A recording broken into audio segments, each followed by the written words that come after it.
Hi, baby, come. Let me hold your hand. If you don't make hay while the sun is shining, you only have such few years. Yeah. Such few years. Who? Yeah. You want what? Yeah.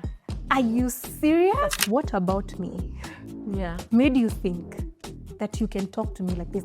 I honestly want to change it. Tell me so that What is it Yeah. that makes you feel like you can speak to me like that?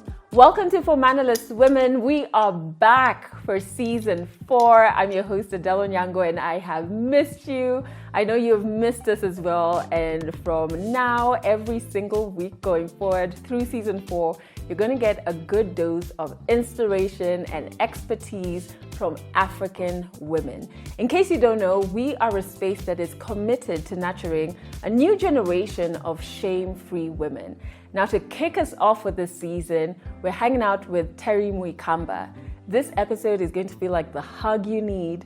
It's going to give you exactly what you need to start trusting your intuition and to follow your dream. All the mannerless or almost mannerless women.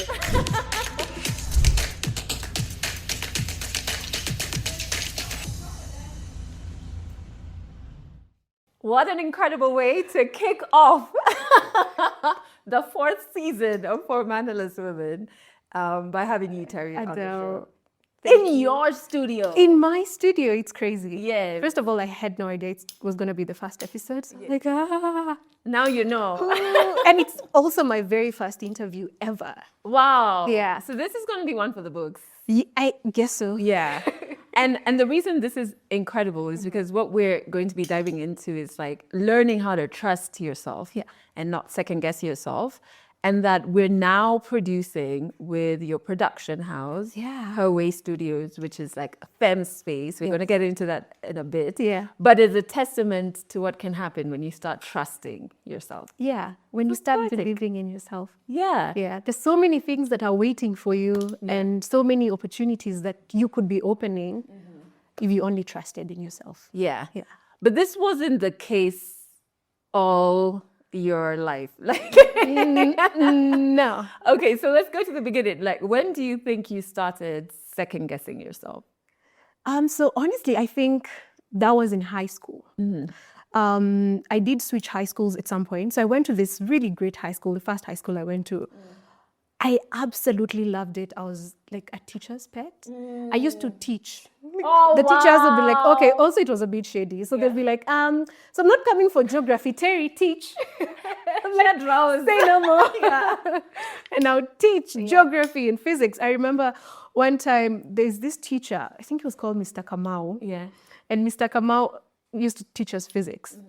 And one day we're in the physics lab and there's this girl who's just like, excuse me, why are you always favoring Terry? Oh, wow. And this is like in front of everybody. And Mr. Kamau was just like, have you ever heard of the halo effect? And that was the very first time I heard what the halo effect was. I was like, okay, well, I guess it's a good thing. Yeah. So I think my dad felt like, parents, African parents, I mean, I love my parents, but my dad... I love the disclaimer. Yeah, I'm like, I love you, Dad. Yeah. But also he felt like, I don't think you're challenged. You're challenged because, I mean, it's 1 year, you're constantly becoming number one, you're doing...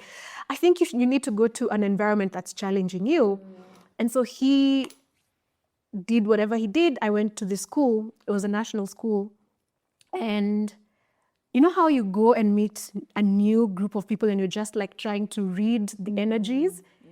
And I was stuck in that for 4 years. Oh, wow. Yeah, like that, it's like I am new for 4 years. I was just trying to figure out what is going on here. Yeah. Because teenagers, you join high school, everybody's in a clique. Yes, I was going to say, like, you feel like you don't belong, Yeah. right? So I think I tried joining the journalism club and they were like, no. Oh, no. Who are you? What's your talent? Yeah. I was like, I can talk. So can everybody. Yeah. So I couldn't even make it to the journalism club. Yeah. And really any other club in that school. Yeah. So I was stuck for 3 years. What's crazy is right now, sometimes when I speak and say I was in this school, some people we were schoolmates with are like, no way. Like, no way. Which class were you in? What year did you finish? There's no way. Because is that how closed off. You retreated, basically. Yeah. Oh, my day. Yeah. I was just waiting for my 4 years to go by and then finish. A friend of mine, we used to hang out in this space. It was called the pigsty. It really was the Ask why.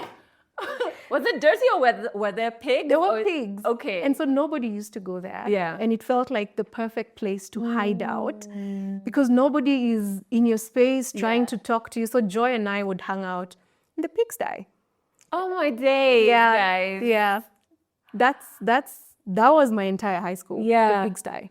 And so when you finish high school, do you immediately start to improve in terms of like not reducing yourself anymore? I wouldn't say it happened immediately. Yeah. What I did was I joined a church group and sort of my confidence started coming back, being around, people who just finished high school and we have something to do in church. And that was my very first interaction with radio. Okay. Because there was a gospel artist who was going for a radio interview and they were like, do you want to come with? I was like, cool, Yeah. let me go. Yeah. But I knew that I wanted to do media. I wanted to do radio. But coming from high school, I didn't see how that was possible. Like, couldn't even cut it to the journalism club. Yeah. Like, what do you mean? Where do you even start? Yeah. And then you finish and you're being told, media, you have to have connections. Oh, my days. Yeah. This is so true. And it's crazy how high school and even uni, how the experiences there can like make or break you, but break off parts of you, your creative parts, the dreamer in you, you know what I mean? And then you start wondering, is something wrong with me? Yeah. I'm interested to know, like, while this is happening, the shrinking, the pigsty, which is painfully poetic. Like, I'm just like, it's so right poetic, but it's so wrong. What about in terms of interactions with other adults, right? So like family, aunties, or other relatives, was that contributing to the shrinking, or was it helping reduce that? I mean, I don't know about you, Adele, but I feel like a lot of African women, or just being African, you've grown up around relatives, right? It's a thing where you have your mom's sisters or your dad's sisters coming to, it's a community, or they live in close proximity, right? And like, I've really been thinking about this because I think a part of adults, when they shrink, it's probably they're scared for you, right? They don't want you to embarrass yourself. They don't want you to fail. And so constantly they're telling you, shh, keep quiet, or they're giving you the looks of, what are you doing? Yeah. And I think I constantly got that because I had elder people around me. So when I was very young, my mom tells me she would put me on the table because I was like very short. Yeah. She'd put me on the table and my nickname was Gashuje, which means memory verse. Oh, okay. Because I was the memory verse kid. I'll be like, let me say for you a memory verse. And I would say it in Kikuyu and it was always so much fun. Yeah. But as I grew older, it started being like, okay, can you, it's okay. The adults are talking or tone it down. Tone it down. And I think that really contributed to me shrinking and almost feeling like, am I being cringe? Sometimes you see adults looking at you and you're like, okay, you notice the looks. Yeah. You notice the looks and you see them. Yeah. And you keep them in your mind. You're like, I don't want to be looked like that again, So it could be at the corner of your eye, but you see an adult looking at you and you're like, okay, maybe I didn't do what I was supposed to do. I didn't say what I was supposed to say. But I have to say also, I remember there was a friend of my aunt who this lady, she really bullied me. And I was very little. Shame on that. Because how are you bullying anyone? But then you're bullying children. You're bullying children, I think because I was very free, I was very loud, I was very, this girl and her friend would constantly say mean things to me. And tracing back to when I started feeling small, that's the time I started feeling small, especially around older people. I never felt like they were for me. So because they were way older, and she would say such nasty, mean things. Yeah. Like, how do you walk? You know, like I have knock knees. Yeah. But I never even knew it was a thing, you know? Like Yeah. I would walk and she's laughing. And and it's projection. Yeah. That's what's happening. It's someone who's dissatisfied with themselves. exactly. Being like punching down or punching on someone else is gonna make me feel good about myself. Yeah. So I think that I remember that moment as a very key moment in my life. I felt like I don't want to be seen. I don't want to be around spotlight or people looking at me. Yeah. It's safer to just retreat and like Exactly. shrink. Yeah. Even if I want to do something, I'm not going to do it. It's too much attention, Yes. right? Yes. And then you get into radio finally. Crazy. Yeah. Is the second guessing gone while you're journeying to radio, or? For a minute there, it was gone. One of my best friends, Doreen, she kept telling me, you know, this is what you've always said you want to do, so just go and do it. So this time I'm getting into radio. I went to law school, right? Okay, yes. So I go to law school and everybody is focused. We are going to finish law school. We are going to start our law firms. People had partnered. Yeah. And I was just feeling lost again. And I was like, I don't know if this is for me. And my friend kept reminding me, but you know, radio is something that you've always talked about. Maybe it's something that you should pursue. And so again, to my friend in church, who was like, oh yeah, I'm a gospel artist. I'm going for a radio interview. I was like, when next are you going? Yeah. So I got to meet some producers in this gospel station. And so the thing about gospel stations, they're very free. Okay. Oh, really? They love free labor. Yeah. Oh. So anybody who is interested, they're happy to train you because it means it's going to be free labor. Yeah, exactly. So that's what happened. So that was my very first like introduction, and they were happy to train me. They were happy to show me how the desk runs. This is how you do a link. I was like, oh, cool. And one day when the main guy was not there, they were like, so you've been here sitting, just do it. And I ended up doing a show for a whole year for free. Wow. But at least I started, right? Yeah. And now I'm still in law school and doing this radio thing. And then I go back home, I'm telling my dad, this law school thing is not going to work. Yeah. I'm out. Stay with me. Bye, cheers. So he's like, okay, what are you going to do? So I told him there's this radio school I think I should go to. So there was a radio school at Homeboys. I went. 6 months in, there was an advertisement to another gospel station. This time they paid me. Good. Yeah. Progress. Yes, there was money. And I worked there for 2 years. And now I felt like, okay, now I have this thing. I have a hang of this thing. And I absolutely loved it. Yeah. Yeah. And so like radio is pretty, when you turn on the microphone, there's like thousands or millions of people listening. Yeah. Which means, and millions of people could be criticizing, especially if you're new. People were just like, but you're not like na, or I like when. How did you navigate that? Ooh, I feel like, okay, because I grew up in the village. Yeah. And so I don't speak like the way I think people expected people on radio to speak. And also, for some reason, you're expected to also speak a certain way. And I was absolutely not doing the accent. I was not doing the accent at all. Yeah. And so once in a while, like I would see the messages like, that girl, what did she say? She said Vati, or, like there was always something. But I think I was so much at peace that it didn't matter. I sort of learned to be like, well, I am the one who's here and you're not. It's me you have. Yes. Yeah. So in a very big way, it brought back the confidence. It did. Good. Yeah. And I always felt like, it's me that you have. And for the next 4 hours, I'm going to be here. Exactly. And you're going to listen. And you're going to be mad. And you're going to be happy. But you're still listening. But you're not really that mad. Exactly. You're still here. Yes. Yes. So in a very big way, it did contribute to bringing back my confidence. And also it was the one thing I would do so effortlessly and so well. Yeah. And it felt like it was mine, especially because I was coming from a place where everybody chose to do this conventional thing that was law. And I just felt like I chose something different and it's mine. And I'm in my own little world and I loved it.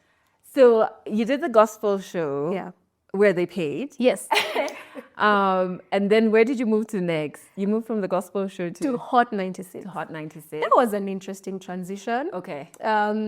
Because Interesting, good, interesting. you know what? It took me 6 interviews. What?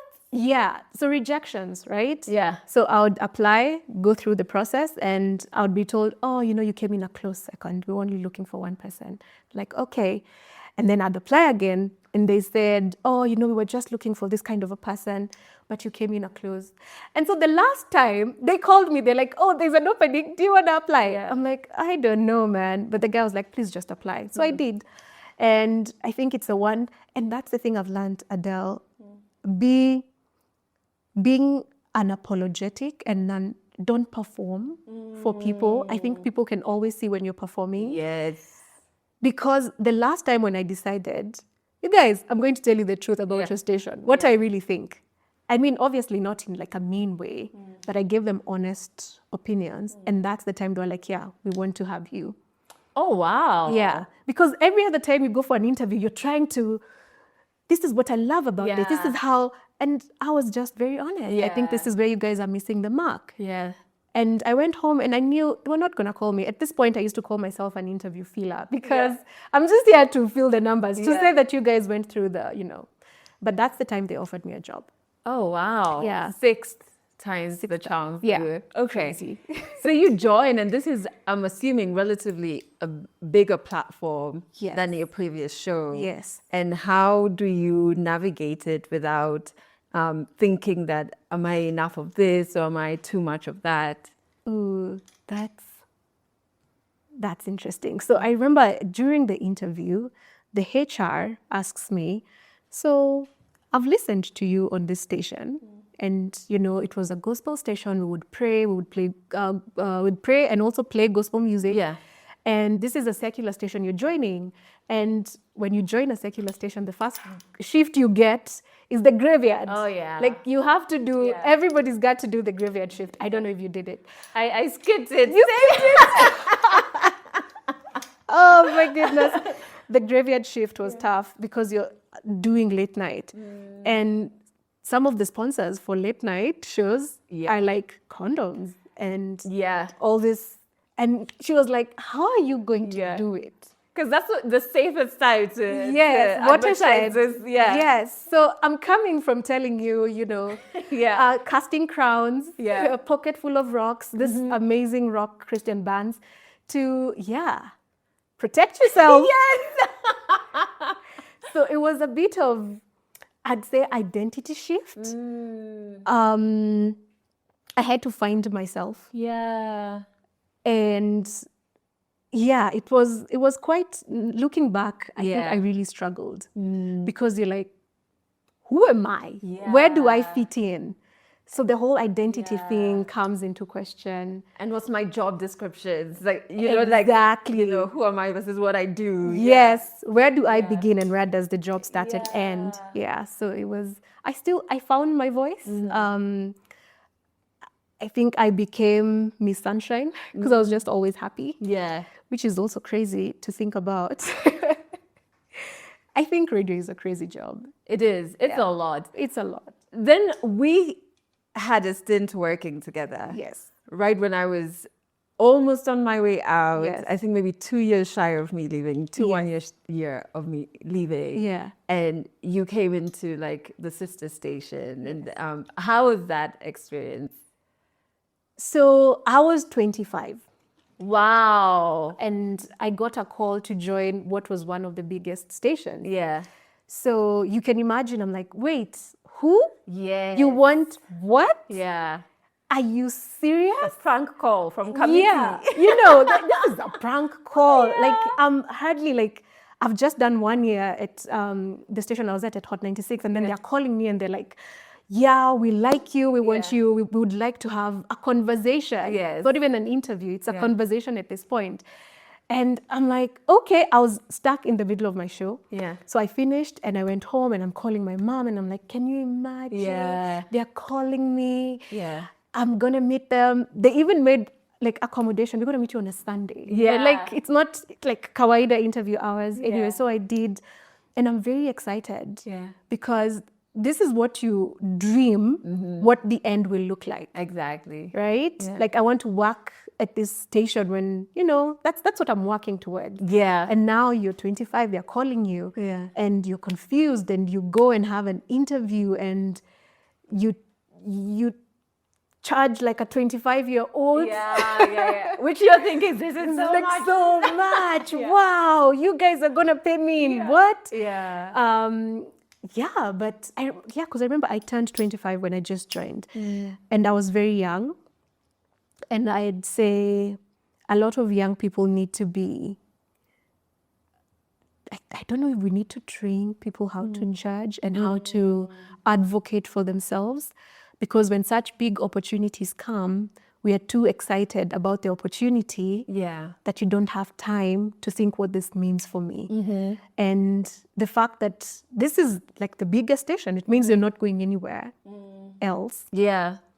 And it won't so you need to really know what you're doing. Yeah. Because after this, anything else would be seen as you're in the decline. You're the decline. Yeah. And on top of that, you're a woman. Yeah. So there's also the decline that the media has for women. That's fast approaching. Yeah. And so if you don't make hay while the sun is shining, you only have such few years. Yeah. Such few years. And you can't spend the years worrying about, you need to be stacking and putting things aside because your chance is very little. Unfortunately, that's what it was then. I'm glad that now digital media has made things a bit different. Yeah. But back then, we didn't have options. we didn't. Yeah. You have a few years, and if you don't make this count, you're out. Yeah. Yeah. Your experience in your last radio stint, would you say that is where you learned or started to advocate for your rights or remember who you are? Yeah. We keep joking a lot about, women, and people think we're just joking, but it's extremely hard for a young woman to be in a position where people are constantly telling you what you need to be for them. Yes. And it's every day. And every day you're being told they're not liking you. You need to change that. The numbers, this is what the numbers are saying. Yeah. I think it's Dave Chappelle. Yes, I'm going to quote Dave Chappelle, who said that any job that relies on the validation of other people is a crazy job. Yeah. And that's what radio is, and media really, because you're constantly worried about the numbers. You're being called for quarterly meetings, people didn't like you this time, your numbers are down. Anxiety. Yeah. Because you're constantly wondering, how will I make people like me? Yes.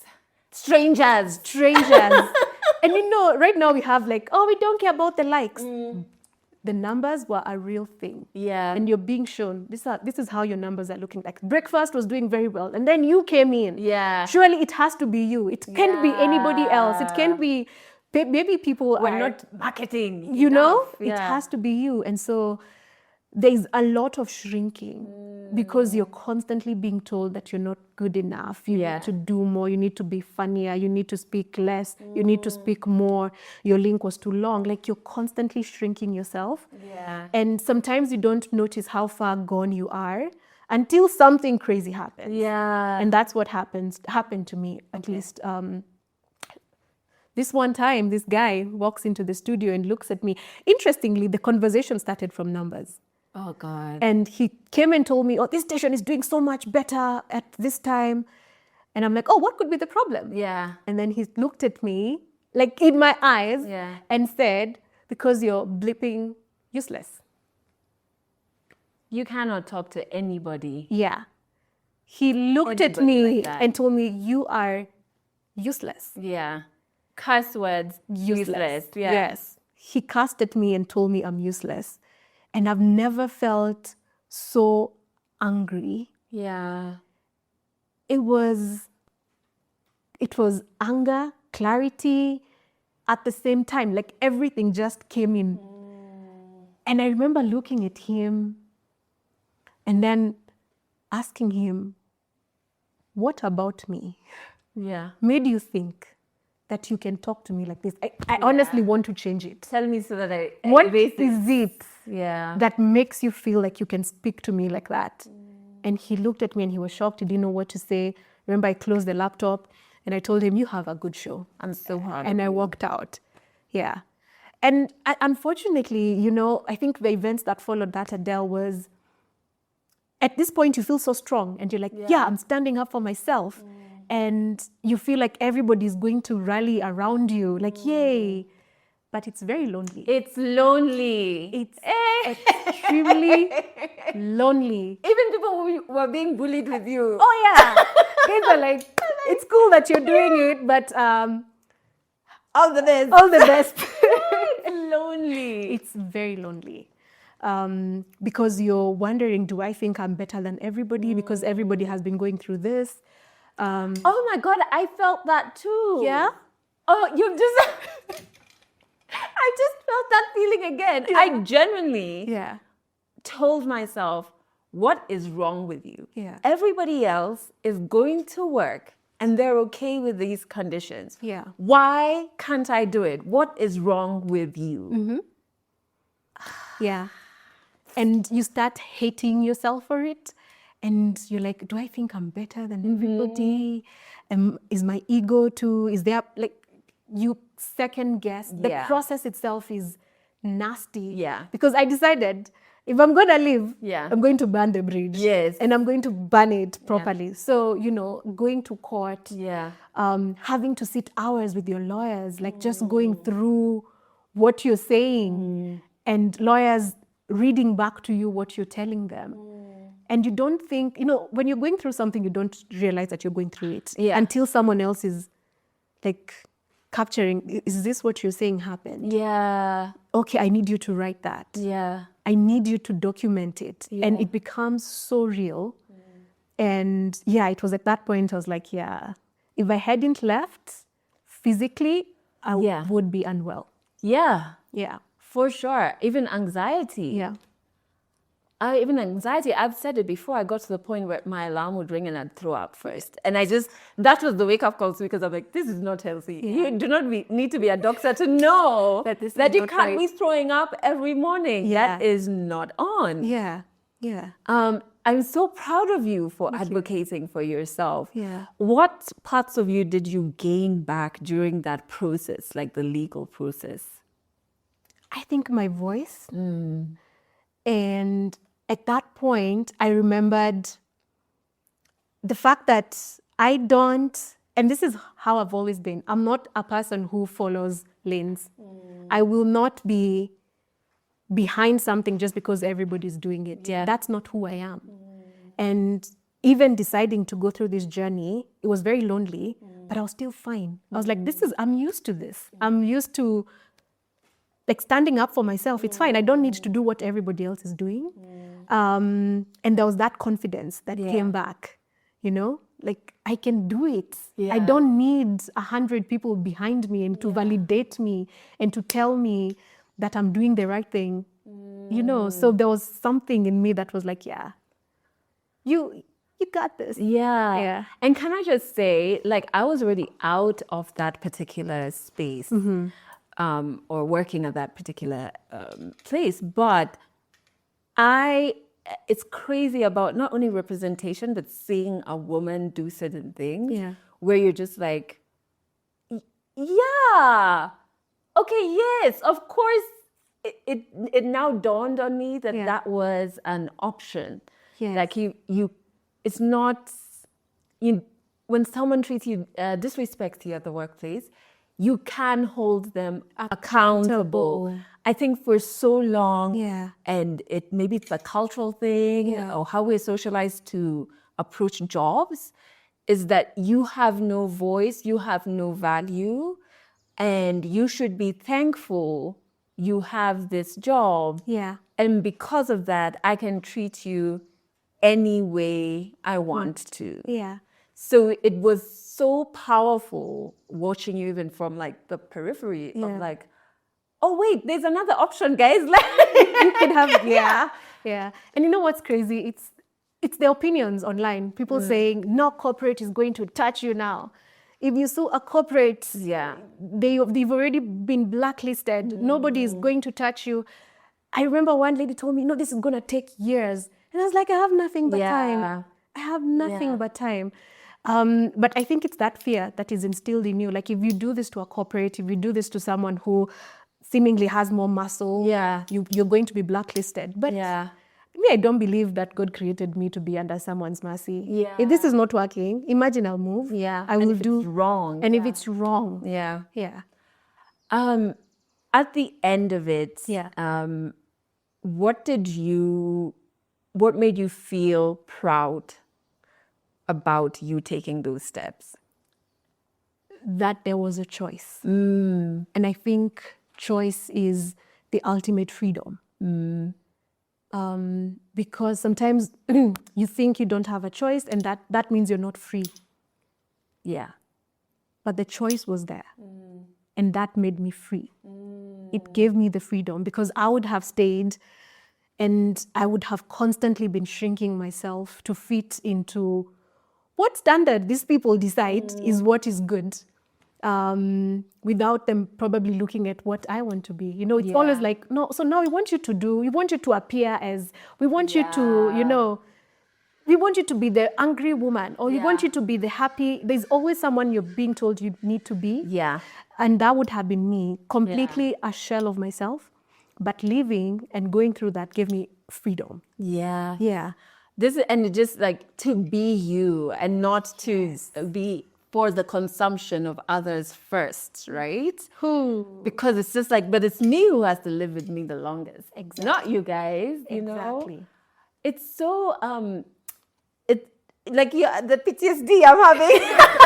I'm so sorry. I'm just remembering just the amount of unlearning that I had to do in terms of how I relate with myself once I left media, and just going back and saying the way you think is okay, the way you want to create is okay, and that there will be a tribe that loves it, and that you're not going to define yourself by a number. That's not who you are. Exactly. It's what you do. There is a difference, right? Yes. And I'm just so happy you did that work. Yeah. Before we come to like the ultimate choice that you made, I wanted to spend some time on how you began even having conversations with people around you to help you start rebuilding who you are. Yeah. Yeah. You know, I think it's really important to have a community that truly sees you. And people who, one, are not afraid of telling you certain things. Because I think there's a way that media also builds you up. Yeah. That if you're not careful, your ego, you become untouchable and you can be told, right? And so you need the people who really can tell you. Yeah. They're not fans, or they're not impressed by, you know, and they're very happy to tell you that. And I think for me, that was my mom and my sister. Because every time I'd be like second guessing myself and I'm trying to figure out something, my sister was always like, who are you? My sister is that one person who's like, what's this? Yeah. Who is this person? Because I don't recognize this person. Yeah. Like, you are the boldest, most unapologetic person I know what's happening. And she's constantly telling me that every single time I'm caught up in something that's, my sister is always like, what's happening here? Yeah. Huyu ni nani? I don't know who this person is. I don't like her. I think you need to, you know, because this is who I know you to be. Yeah. And it's the same conversations I have with my mom. And the thing about my brain, in fact, I made a joke today, is there's a thing about my brain that sometimes protects me. Yeah. I completely forget things. Yeah. So I think that happens sometimes, and my sister is constantly there to remind me, but this is not who you are. But this is not. And slowly I started remembering who I was. And I'm like, you know, I'm that. Yeah. I am. And even just feeling like safe and comfortable in who you are, right? And trusting your intuition. What does that part look like for you? You know, now I've learned the difference. If it comes with fear, if there is fear, then it's not right. If there is some peace As much as this looks like a dangerous situation, I'm like, hey, but there's peace. That's what I'm going to go with. So eventually when I left radio, I knew I had to leave. First of all, I was like, enough. How many times am I going to tell you it's Diamond playing? Yeah. I'm done. I don't care what Zuchu is doing today. You're speaking what I was feeling. You're like, Zuchu, again, I don't care, guys. Yeah. But, it served its purpose. Yeah. And I got to a point, especially when I got my son, I'm like, no, this is it, I'm done. Yeah. But I didn't know what I was going to do. And I said, well, I have a law degree and I have comms, as my specialist, whatever thing. Yeah. So perhaps I could do like NGO comms work. It feels like, and I look at the description for who they're looking at, I'm like, I can do that. I can create, I can write. So I started applying for comms jobs and all these NGOs. And I'm like, ooh, the salary looks good, And every time I'd get a rejection, I'd be very happy. Oh, dang. Like secretly, I'm like, ooh, thank God. At least I'm not going to have to go through that interview. And so at some point I was like, what am I doing? I know I'm afraid of leaving, but I don't want to do this. And I had to trust my intuition was you can go back to employment. This is not the thing you need to be doing. Yeah. And so it's that thing, like in the back of your mind, you're like, it feels dangerous, but it's peaceful. Yes. It's very peaceful. So that's what I go with. Yeah. Yeah.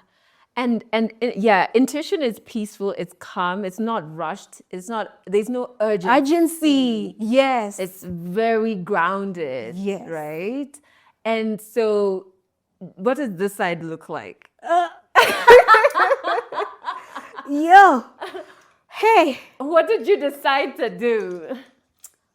So you remember when we talked about how wanting to not create for people. Yes. It wasn't about performance. Yeah. I knew I wanted to create a space where women could just create for themselves. Yes. Like imagine, I don't want anybody telling you how long your show should be, or this is how a wide shot should look like, or every show must have a wide shot. I hate wide shots. Yeah. Every show I wanted it to be a place where you break rules and do things your own way. Yes. Like just come as you are, create your own way. Side note, I used to watch Being Mary Jane. Yeah. And sometimes you watch these shows and they're treating her so badly, and I'm like, so you just create your own thing. Yeah. What's this? You don't need this media house. Yeah. And that's what I kept coming back to. I'm like, so just create your own thing. Yeah. And that's when Howie was born. I had the idea in 2020. Okay. But I only actualized it in 2024, like at the end. Because I was always so scared. I was always like, I don't know if this is going to be a thing. I don't know if people want it. I had so many scripts written, like I wanted to reach out to women, and like I had a whole launch plan. Yeah. Like this is how I'm going to launch it. Yeah. I was going to send all these nice things to people, and I was going to ask them about things that are, their way. It didn't happen like that. Yeah. But eventually we did it. We created a space where women can just come and create without having to worry about being safe. But also I learned in the process that safety is not about a space. It's about the people. Yes. And so you can't say we are creating a safe space. Yeah. You have to be safe people. And that's what has been, it's what I'm learning as I'm creating this space. It's not about the space. It's not about the space. It's about people who feel safe. And it's a feeling. Being on the other side, I'm saying it's a feeling, and you can't fake it. Yeah. That you're a safe space. If I don't get that feeling, then I'm like, no, you're not. Yes. Yes. And because people say we're creating a safe space, we're creating a safe space. I'm learning it's not about the space. Yeah. It's people. I was gonna say, like, your 2020 to 2024 battle with fear. I think sometimes we kind of, when our dreams are so big, they scare us. And so we'll be drawing up the launch, typing out. No, I'm just going to make the spreadsheet today. No, I'm going to the Excel sheets. So we just Today I'm just going to open up a tab and see what equipment. So you're dancing around. You're talking about doing. Yes. But not doing because you're scared. And right? this is the one thing I did differently. Yes. I started with the hard thing. Because the easy stuff for me is to come up even with a name. Even the name, it came way later. The easy stuff is the logo. Yeah. The easy stuff is getting a lawyer to incorporate a company. Yeah. That's the easy stuff. And as creatives, we're so caught up with the easy stuff that we forget to do the hard thing. Because of fear, I think. Because of fear. Yeah. And, also, I guess you don't want to fail. Yes. And you don't want to seem like you're embarrassing yourself. Yeah. And so you're constantly doing the cute little things. Oh my gosh, I have the cutest logo. I have the cutest, but the hard thing, that's where you start. Yeah. And I think it's true because like even for Legally Clueless Africa, I think we got a logo 2 years into it was because of a job and I was like, oh, we might need a logo now, huh? Who makes logos? Exactly. You just start. Yeah. Do the hard thing. I like that. First. Yeah. And so how on the journey of entrepreneurship, yes, and especially in a space where you're building, I feel like we can connect on that. Like you're building a new space. Yeah. Right? And so you're pioneering and a new way of doing things, etc. Yeah. There are moments that I feel like I do not know what I'm doing, hence the name Legally Clueless, but like I'm just gonna rohoju. Let's go. We'll see what can teach us. Let's just go. We'll figure it out. Yeah. How do you continue trusting yourself, trusting your intuition on the journey, of running your business, even when there are moments you get scared, like, am I, those voices from the past come like, am I really good enough? Yeah. Am I doing too much? Should I tone it down? You know what I mean? How do you navigate that part? So the one thing I've learned in business is, and I've heard this before, and I 100% think it's true, that your business will grow to the level of the healing that you have done. Right? Yes. So I can say, first of all, I have recovered as a people pleaser. Amen. I'm delivered. Delivered. Yeah. And so your business will not grow if you're not growing as a person. In fact, you're not going to be able to run anything if you're not growing. So it forces you to first of all look within. Yes. Like, what's happening here? What's going on? Why am I people pleasing? Why is it that I care so much about people's opinions? Why is it that I look outside for validation so much? And you have to deal with that. And then you come into the business because it won't work. You're not a robot. You're not the one leading it. And you're the one leading it. And so I think doing the inner work, going to therapy, sitting with myself and truly acknowledging parts of myself that could be used against me, that makes you like shame-free. Yes. Right? Because there are parts of yourself that you have to accept. Yes. That, hey, by the way, at Mimi. Yeah. Humble pie. I'm working towards being a better human being. I'm working towards being, but there are parts of you that you have to accept and you have to sit with. And you deal with that, then slowly it translates into a business, because building a business is really hard. Yes. And I don't think there is any business school that will teach you how to ground. It's extremely difficult. Yeah, but you have to deal with yourself first. Yeah, because everything stems from within. That is so true. And I stumbled into that when I realized I was in therapy for personal stuff. Yeah. And then I started seeing therapy helping me run my business better. Yes. Be better in negotiations. Say no and uphold boundaries with clients or colleagues or suppliers. And I was just like, I did not think therapy, like they didn't tell me this was going to help me besides, and so I think that's absolutely true. Yeah. And I think once in a while you get the moments, like the other day I had a moment, I was like, I'm actually really good at my job. And I need to say that more to myself, because I will find myself remembering the tiniest of details when it comes to like client deliverables that everybody else may have forgotten, but it's here. And I have like a lot of clients. Yeah. But with it's like I have a box for every client. And I'm like, yeah, they need that. Yes. And I had a moment of, actually, I am really good at this, and I should be proud. Yeah. That this is my thing. I love it. Yes. I'm good at it.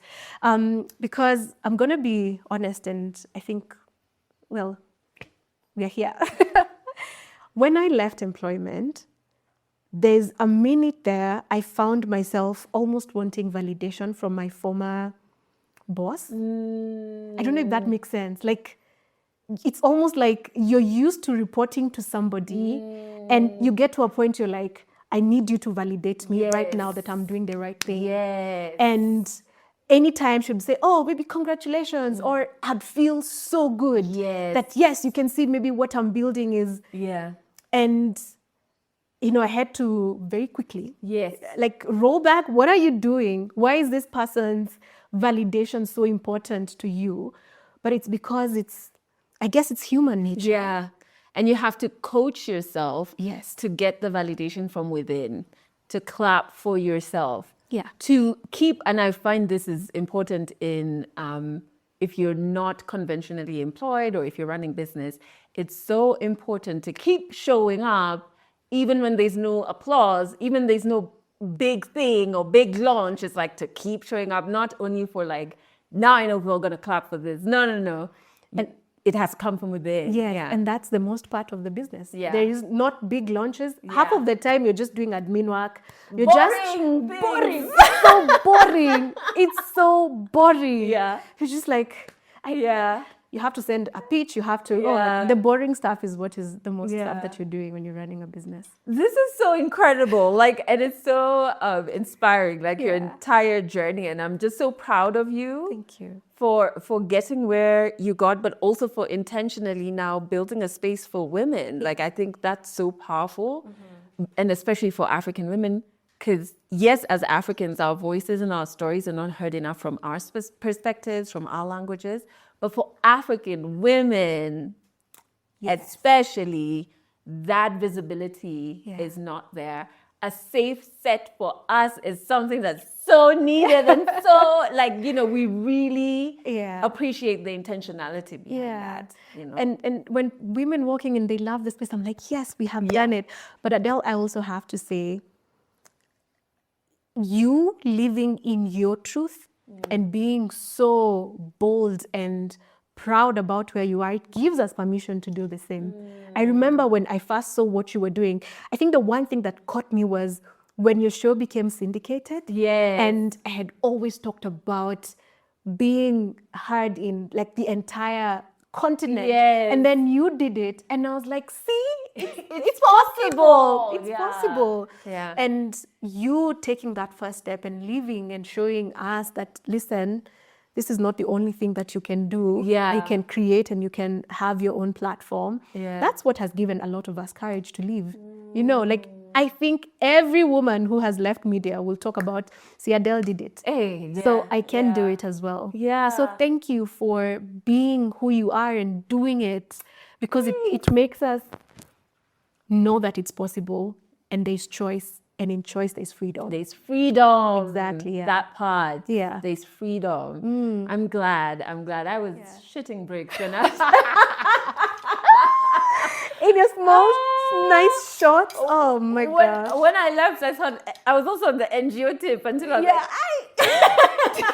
like, that side's not for me. Because everybody tells you, the natural progression of people leaving media is NGO world. Yes. You get to travel, you do comms, and then you get to, because people inside the media houses, you are like a bridge. Yeah.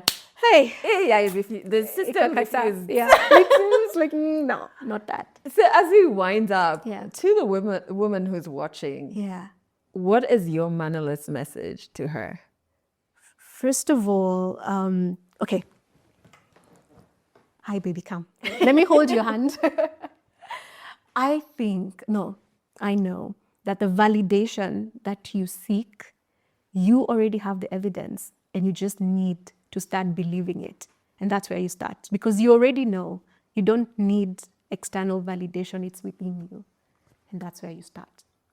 That is so Wonderful. Because it's a feeling. Yeah. And no one can take it away. Like, even for me, when I start to do things, I just know this is going to work. Yes. I may not know How? or where funding is coming, but personally, as far as I'm concerned, It's going to it's work. gonna work. Exactly. It's inside you. It's You just inside know. of you. And, you know, shout out to my husband, because most of the times always like, what do you mean you want what? Why? Yeah. It can't work. I'm like, hey, it's going to Yeah. work. He's like, how? He doesn't understand how I do things. Yeah. But he's like, when you say it's going to work, I just believe you. Because Yes. it works. You have it within you. You have it within yourself. Yeah. I love that. Yeah. This was an incredible way to kick off this season, first and foremost, in your studio. In our studio. Right? And Terry, I'm just cheering you on. Thank I'm you. cheering you on. I think your story is powerful, but I still think that what you've started, this is just the beginning. Yeah. This is just the beginning. Yeah. So thank you for this space. And thank you for being a golf girl. We have to be. You are. We have to be. Yes. We have to be. Yeah. And I enjoyed this episode so much, and I hope you did too. So first and foremost, when you check out the description, we have linked Her Way Studios so you can check them out. And we're back, guys. We're back. Season 4 has begun with a bang. So it's episodes out every single week. And if you enjoyed this one, share it with all the mannerless or almost mannerless women in your life, and subscribe so you do not miss out on the next episode.